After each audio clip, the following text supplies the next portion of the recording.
ngoba uma ngobulwele bakho kule ndawo akabonga namandla sithetha ngobungqi uyayazi uthathwe phi uYesu ukhuluma yenza ngoku amen othatha banegunya lesiqingatha xa bezongqina aba bakhe bavuselele igunya balikile bavuselele nokuvuselele kodwa ngibona ukuthi ubungqina buyalahleka kwabanye abantwana bakathini kuphela uyafundisa yes uthatha indawo katata umfundisi amen afike umfundisi soyika ngokuba hey ndawo seza sengcoshile umfundisi ngoba kusokwathatha umntwana usowathatha indawo sikamfundisi kanye kanye wangena kuzwa but ixesha lebizwi liyeza umuntu omele akufundise hayi sonke sifundise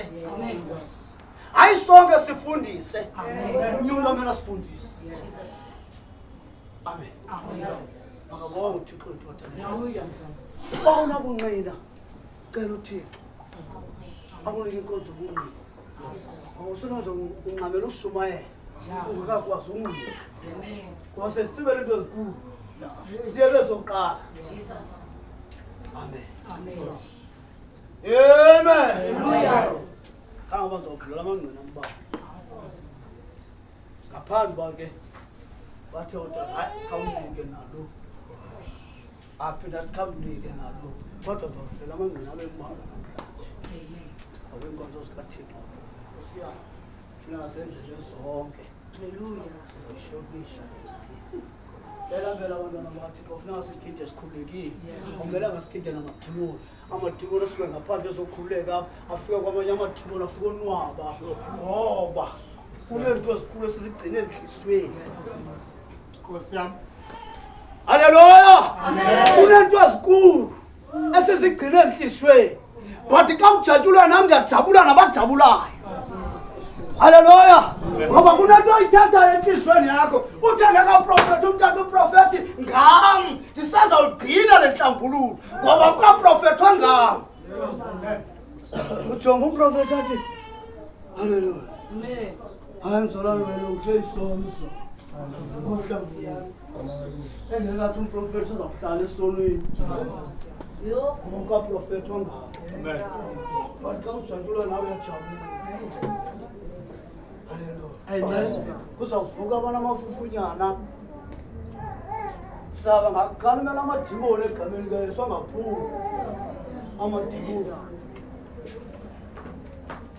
bekumele amadimoni balibonke igama lenkosi abantu bangene benamadimoni baphume bengenamadimoni singakhange sibabeke nesandla ngenxa yokubambana komoya ingcwele kaThixo hayi bayibesithi ababambene nomoya ingcwele kaThixo amen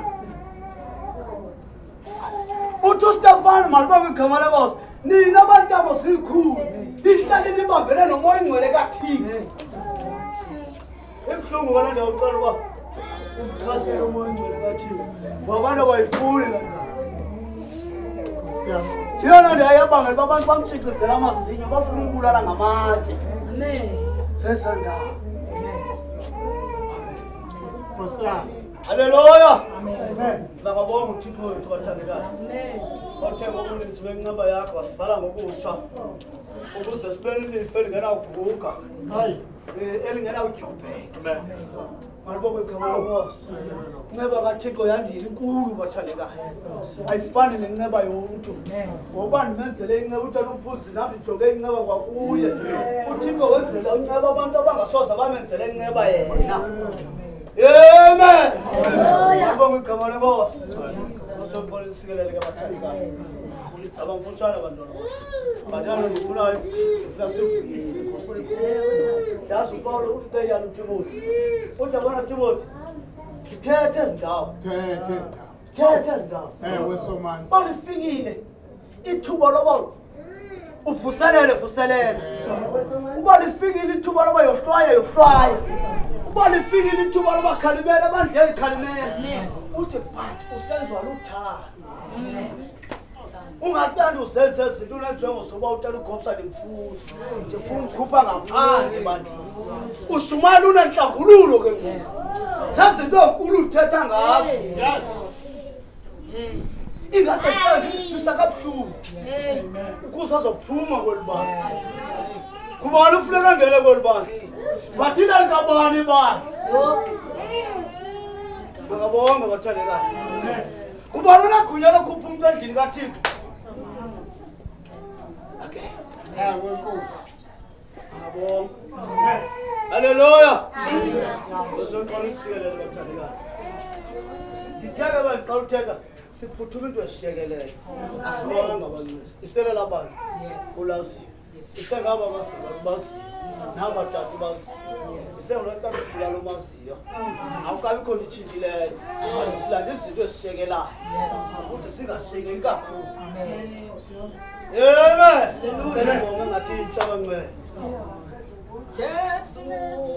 uyimpendulo yezwe. Hello.